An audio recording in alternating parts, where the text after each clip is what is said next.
Hello watch enthusiasts and welcome to Watch Chronicler. Aside from the date, the chronograph is the world's most popular watch complication.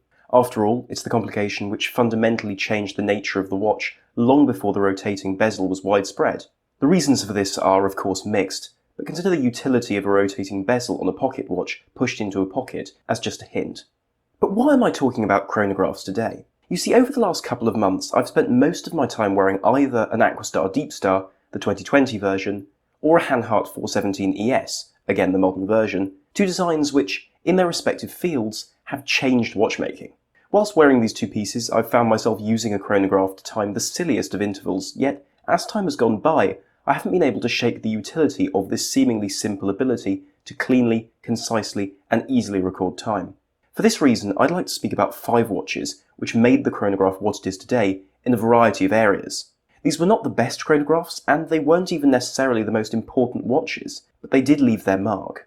2 examples of watches which wouldn't fall into this rarefied category would be the Omega Speedmaster Professional and my dear old Deep Star. You see, the Speedmaster Pro certainly did make history when it landed on the moon, but that was a question of NASA's exceptional testing and Omega's quality in order to fit those criteria. Neither changed the chronograph.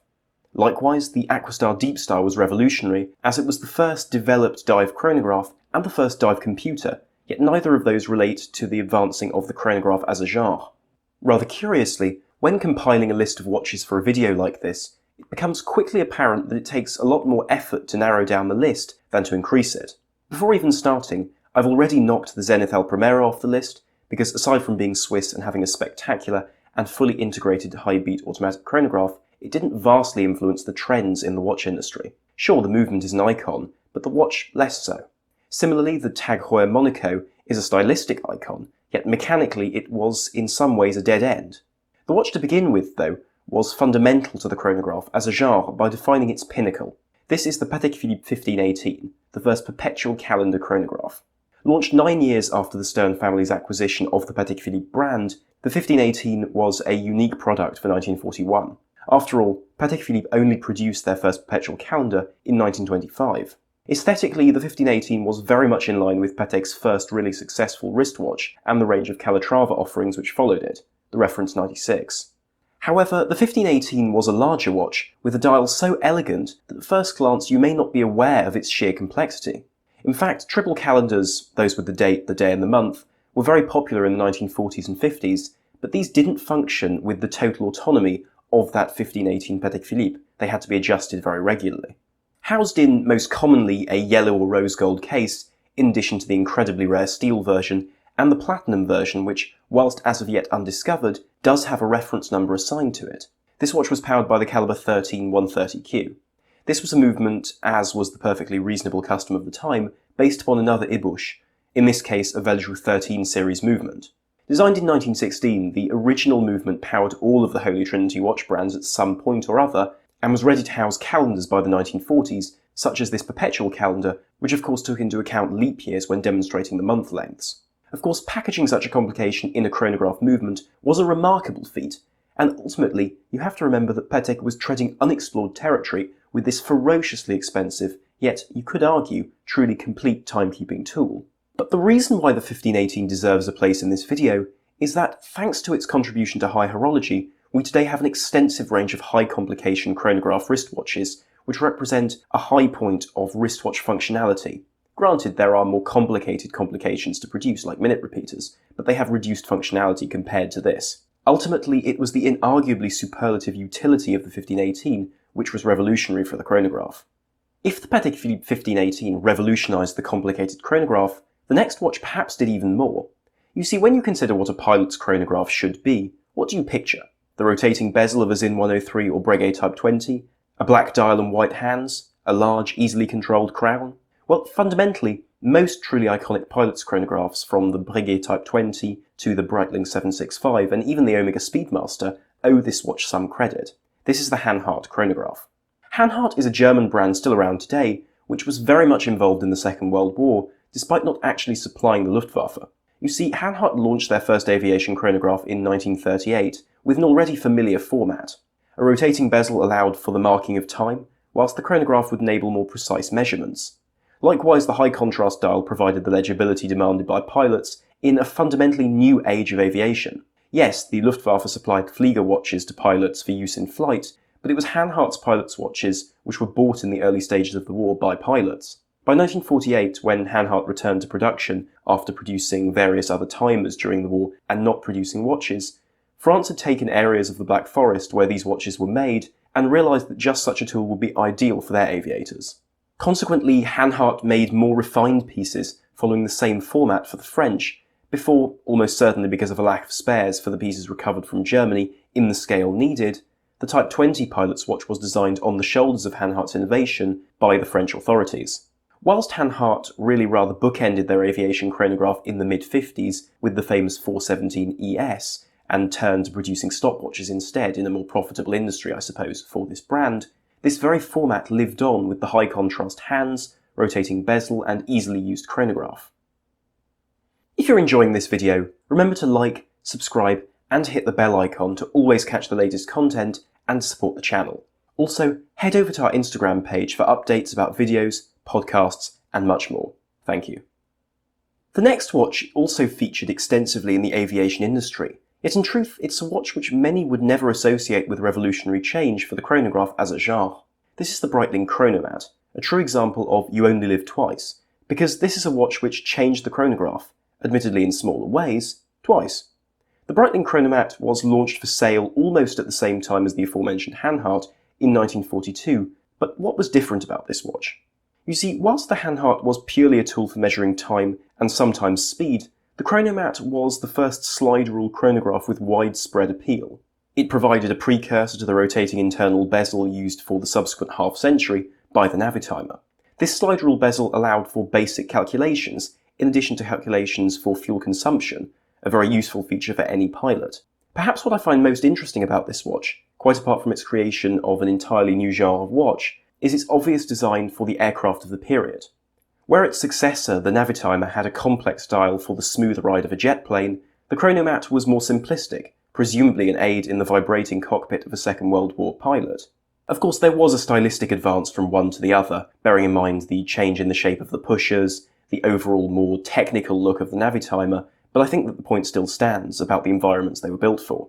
The second life lived by the Chronomat was, you could reasonably argue, less influential, yet to me defined a revival in pilot's watch design. In rather a lot of ways, the 1980s required more effort and a very different attitude to understand when compared to the 70s as a collector. The watches often looked just as strange, but didn't have the elemental brutality of earlier designs, or were simply more dull. By contrast, Breitling's restored Chronomat launched in 1983 as a piece designed for an aerobatic team, and in 1984 for the general public, gave a new lease of life to the bezel and chronograph combination, with a sort of retro-futuristic flair in its three-dimensional bezel, unique pushers, and simplified case. This was a design format which, whilst not copied, must have influenced the new shapes appearing from Rolex in the late 1980s and Zenith in the 90s. Even today, we still see a lot of touches from this watch in a range of brands' products, as well as in, of course, Breitling's own collection. The penultimate watch to mention is an important one. This is the Omega Speedmaster, but not the one you'll be expecting. Yes, in 1969 the Speedmaster Professional did indeed land on the moon, yet I reckon that its greatest contribution to the chronograph was its very existence in the first place. What do I mean? Well, look at it this way. The Speedmaster Professional, with its well-engineered pushers and crown and high-contrast dial, could find its principles in previous aviation watches. On the other hand, its incredible build quality and general profile came with the 1957 original, the reference CK2915. Granted, the original 1957 Speedmaster was an obviously early attempt at a concept. The bezel was illegible, the beautiful broad arrow hour hand obscured the subdials, and the case shape left the pushers exposed. Even so, this design was the foundation of most likely the most popular chronograph genre of them all, the racing chronograph. Watches had provided bold hands and a tachymetric scale before, but it was the original Speedmaster which combined them with a high legibility dial and an external bezel to protect the crystal and give enhanced proportions. From this design came countless classics, the Rolex Cosmograph Daytona, the Heuer Carrera, and the Universal Genève Compact's Nina Rindt.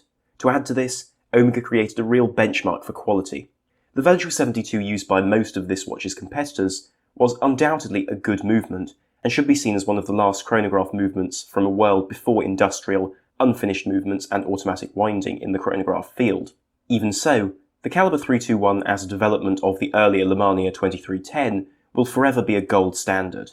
This was a movement upon which Patek Philippe built masterpieces of high horology, and which Omega used to defeat all of NASA's tests, including vibration, blunt force, different temperatures, and plenty more. The 321 did this not by being specially adapted, but simply by being fantastic quality. Finally, we come to perhaps the most easily contested watch of the video, the Audemars Piguet Royal Oak Offshore Reference 25721 ST. Now, in my earlier years of dealing with watches, I often followed what has virtually become protocol and celebrated the AP Royal Oak and its designer Gerald Genta. Whilst certainly the design language was important, I fear that much of the hype around that era of watch and its designer was based upon overheated auction house excitement. Still, by any standards, the 1993 Audemars Piguet Royal Oak Offshore was important and was famously hated by Gerald Genta, which gives an interesting dynamic to the concept of the whole watch. Conceived in the late 1980s when Royal Oak sales were declining, the Offshore changed the landscape of the luxury chronograph. Paradoxically, its Genta-inspired design was its least interesting design attribute in my opinion, but should still be discussed here as a foundation. Where the original Royal Oak was slender, delicate, and exceptionally elegant, the Offshore was intended to appeal to a bolder, more brash internet generation no longer shocked by the idea of a luxury steel sports watch. The case was enlarged to 42mm, the bezel's subtlety was subverted into a large porthole with a visible rubber seal, whilst even the bracelet added a muscular curvature to the original design. Granted, there was a distinctly 90s obsession with curved lines, yet the concept of an almost cartoonish wrist sculpture had arrived. It was from this watch that a myriad of new money chronographs sprung from aesthetically challenged Mille to really rather grotesque Hublot. Quite frankly, it's hard to argue with the importance of this stylistic genre, and consequently of the original Offshore. Curiously though, I actually find the original Offshore to be a remarkably handsome watch. Maybe that's my rather biased attitude to the watch that spawned talking, or perhaps it's the way all of the original watch's focal points remain, from the bathtub-shaped hands, the tone of the dial, and its ability to be bleached gold by years of use. Mechanically, the Offshore was the work of JLC and Dubois de Pras, two very respectable names adding to the high horology clout of this watch. In any case, the 1993 Offshore changed the chronograph permanently, and for that it deserves recognition. But what did you think of these choices? Are these the most important influences on chronograph kind, or would you select others? Let me know in the comment section below. As ever, to support the channel, please remember to like, subscribe, and to hit the bell icon. Thank you very much for watching. This is Armon from Watch Chronicler.